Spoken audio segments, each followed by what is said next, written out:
नमस्ते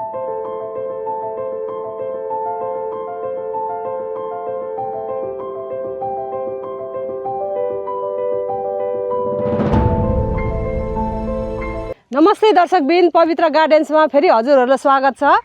हजुरहरूले देखिसक्नुभयो कि दिदीको अगाडि के छ भनेर। हेर्नुहोस्, यो डालिया, हामीले आलु फुल पनि भन्छौँ होइन। यो डालिया फुलको कसरी हाउ टु सेभ यसको सिड्स एन्ड यो डालिया बल्ब्स, यो कसरी यसको बल्ब्स बिरुवा तलको आलुलाई कसरी हामीले सेभ गर्ने, कसरी यसलाई सिडबाट हामीले प्राप्त गर्ने, अब आउनेवाला सिजनमा असरी अरू नेक्स्ट सिजनको लागि हामीले कसरी चाहिँ सेभ गरेर राख्ने। अब सिजनै पछि लुखुर पैसा धेर भएको जस्तो गरेर चाहिँ किन्नु जानु त भएन दर्शकबिन। अरू यस्तो राम्रो राम्रो फुल छ कि मसित योपालि यस्तो मैले योपालि किनेको हो नि त, न त म नेक्स्ट इयरदेखि किन्दिनँ नि। अब त कहिले नि मैले पहिला पनि भनिसकेको छु हजुरहरूलाई।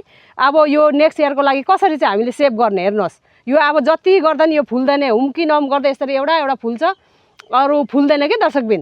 अरू हामीले चाहिँ यो बोटको बिउ पनि केही नहोस्, अनि नेक्स्ट अहिले फिलहालको सिजनको लागि हामीले केही चिज रोप्नु पनि सकिन्छ के। अब यस्तो छ यो डालिया फुल। अब हामीले म के गर्छु त हेर्नुहोस्, अब यो डालिया फुललाई अब नेक्स्ट सिजनको लागि मैले बिउ बचाउनुको लागि हजुरसँग यो डालिया फुल भुइँमा छ भने चाहिँ यसरी नै फुलको बिउ फुलेर यसरी सुकेर बस्छ। यसरी हेर्नुहोस्, अनि यसरी सुकेर बसेको छ भने अब तल माटोमा त माटो मल पानी सबै थोक एभाइलेबल पाइरहेको हुन्छ, त्यही भएर यसको बिउ फस्टाएर आएको हुन्छ भुइँमा चाहिँ। अब यो हेर्नुहोस् न, यो गमलामा चाहिँ घरि पानी पाउँछ, घरि पाउँदैन, घरि के हुन्छ, त्यस्तो भएर चाहिँ राम्रो ग्रोथ हुन सक्दैन। अगर हजुरहरूसित भुइँमा छ भने चाहिँ यसको बिउ राख्नु सक्नुहुन्छ है त दर्शकबिन। एक अप्सन भयो। अर्को अप्सन चाहिँ के छ भने, अब म यो हजुरहरूले माया नगर्नु होला, अब माया गरेर के गर्नु होइन, यसरी नै यो बिउलाई यसरी उखालिदिनुहोस्। यसरी नै हेर्नुहोस्, आलु त धेर त रहेन त हो दर्शकबिन। हेर्नुहोस्, आलु यतिको मात्रै भएको रहेछ यो प्लान्टमा चाहिँ दर्शकबिन। हेर्नुहोस्, यो अहिले मैले निकालेर फ्याँक्दिएँ। अब यो आलुलाई चाहिँ हजुरहरूले केही नगरिकन यसरी, अब यो बोट चाहिँ अलिकति हेल्दी छैन, यिनीहरू चाहिँ हेल्दी छ, यिनीहरूसित चाहिँ ठुल्ठुलै आलु छ होला, यस्तो खालको आलु होइन त। अनि हजुरहरूले यो आलु चाहिँ 3 दिन 4 दिन या 5 दिन 1 हप्तासम्म हजुरहरूले छायामा चाहिँ सुकाएर राख्नुहोस्। सुकाएर चाहिँ यसरी माटोमा टक्टाएर चाहिँ, अनि बेसार भयो पनि अनि दालचिनीको पाउडर भयो नि, फन्जिसाइड भयो नि, अनि यो माटोहरू सबै निकालेर चाहिँ हटाएर चाहिँ टकटकाएर हटाएर निकालेर चाहिँ फन्जिसाइड लाएर चाहिँ हजुरहरूले खबरी कागजमा बेरेर राख्नुहोस् है त। अब अर्को आउने सिजनको जाडोमा चाहिँ आफै नै टुसा पराएर आउँछ, त्यतिखेर हजुरहरूले रोप्नुहोस्। यो दुईवटा अप्सन भयो हेर्नुहोस् दर्शकबिन। एउटा बिउ राख्ने तरिका भयो, एउटा यो आलुलाई कसरी जगाउने, कसरी राख्ने। अनि नेक्स्ट इयर नकिन्नुहोस् ल दर्शकबिन, किन पैसा खर्च गर्नु होइन त। अनि यो जरालाई नै बचाएर राख्ने काम हो है त। यो खबरी कागज मैले पेक गरेर राख्ने चाहिँ यो।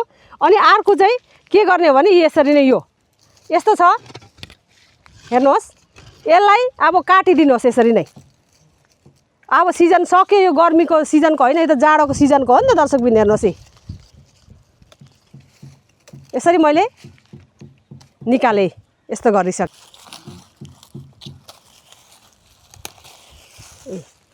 यो मैले काटिदिइसकेँ। यो एउटा चाहिँ के राख्नुभयो भन्नुहुन्छ ल हजुरले, कि यो जेरेनियम प्लान्ट हो, यसलाई छुनुहुन्न अहिले गर्मीमा, यसलाई सार्नु पनि हुँदैन, यो सर्दैन पनि, त्यही भएर मर्छ के। मर्नुभन्दा बरु यतिकै होस् भनेर मैले यतिकै राखिदिएको छु।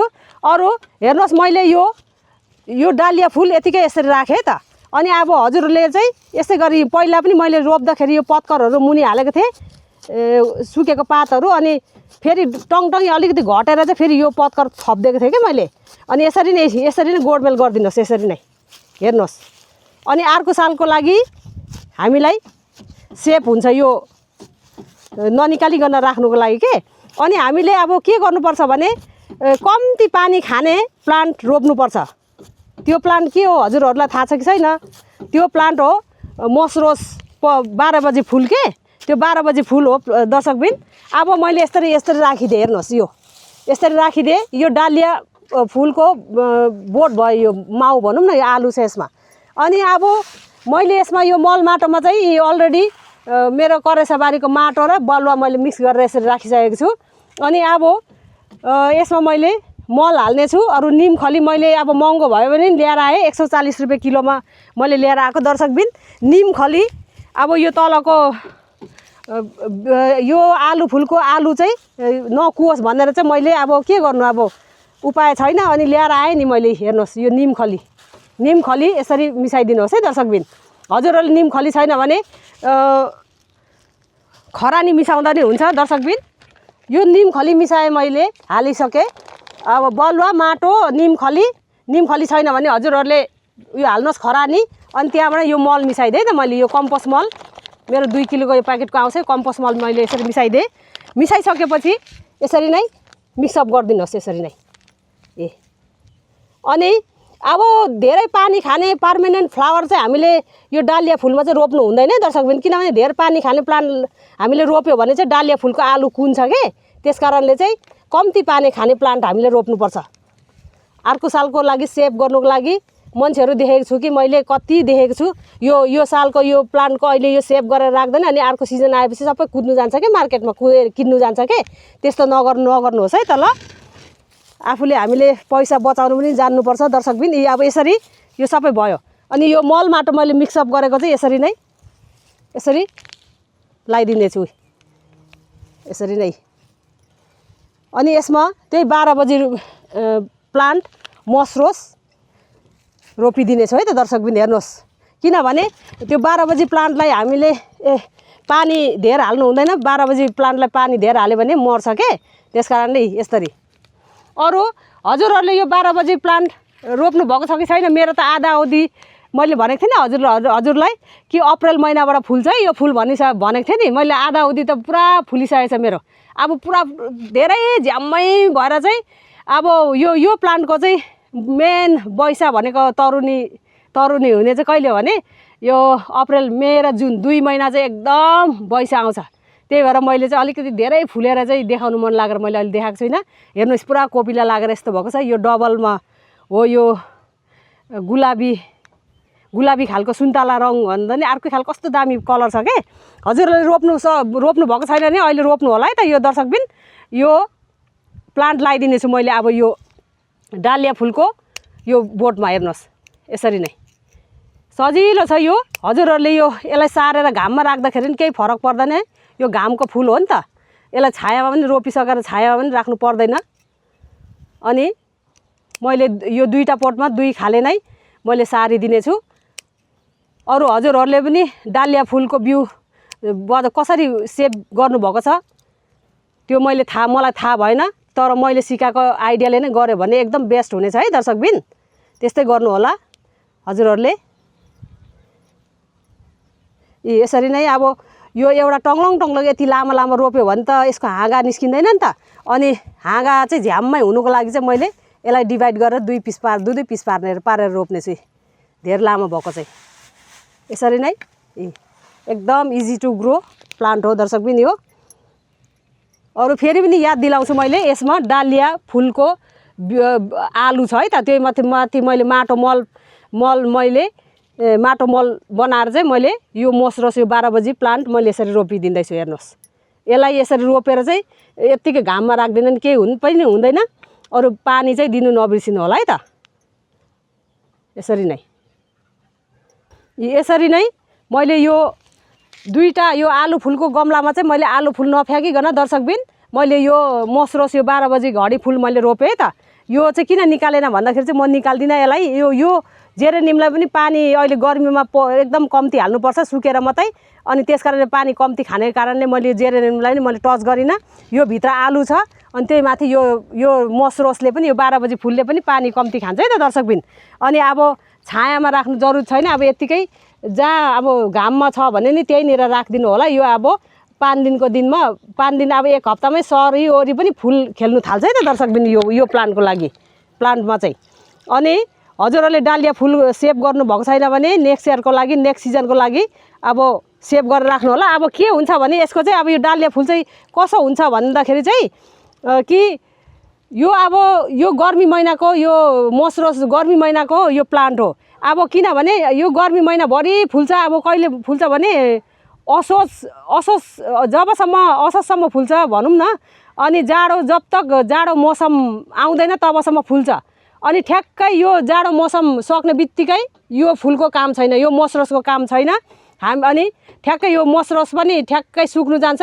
त्यहाँबाट यो भित्रको आलु चाहिँ फेरि ब्लुम मजाले कोपिला अरे मुना पलाएर निस्केर आउँछ है त। अनि त्यतिखेर यो हामीले यो मसरस चाहिँ हटाइदिनु मिल्छ दर्शकबिन, त्यतिखेर निकालिदिनु। अनि अहिले यसरी चाहिँ हामीले राख्यो भने चाहिँ यो आलु फुल चाहिँ यसरी सेभ गरेर राख्यो भने चाहिँ यो आलु फुलहरू सबै यो देखिरहेछ। आलु फुलको डन्ठाहरू पनि यतिकै देखि पनि हुन्छ, पुर्यो पनि हुन्छ, कोही बात छैन। अनि अब मैले चाहिँ के गर्छु भने मैले अरू समयमा पनि मैले त्यस्तै गर्थेँ। पहिला पनि मैले त्यस्तै गर्थेँ। अरू ठाउँमा हुँदाखेरि म इन्डियामा बसेर रोप्दाखेरि पनि त्यस्तै गर्थेँ। अनि यो हामीले यो रोप्यो सेभ गरेको कारण चाहिँ के हो भने ठिक्कै यो जाडो महिना आउँदाखेरि चाहिँ ठ्याक्कै यो मुना पलाउन थाल्छ। अनि यत्रो हाइट भएपछि चाहिँ त्यसलाई कटिङ गरेर चाहिँ अर्को ठाउँ रोप्नु हामीले भ्याउँछौँ के। त्यसरी मैले भ्याउँछु दर्शकबिन। त्यस कारण चाहिँ यो प्लान्टको यो आलुलाई चाहिँ बल्बलाई चाहिँ मैले चाहिँ केही यस्तो टच गर्नु चाहिनँ। नेक्स्ट इयरको लागि मैले कटिङ, किनभने मेरो फुलहरू धेरै राम्रो कलरको आएको छ मेरो डालिया फुल। त्यही भएर नेक्स्ट इयरको लागि चाहिँ मैले कटिङले सार्नुको लागि चाहिँ मैले छिट्टो छरितोको लागि चाहिँ मैले यसरी रोप्नु चाहेँ त दर्शकबिन। अरू हजुरहरूलाई मेरो यो आइडिया, मेरो यो हजुरहरूलाई दिएको यो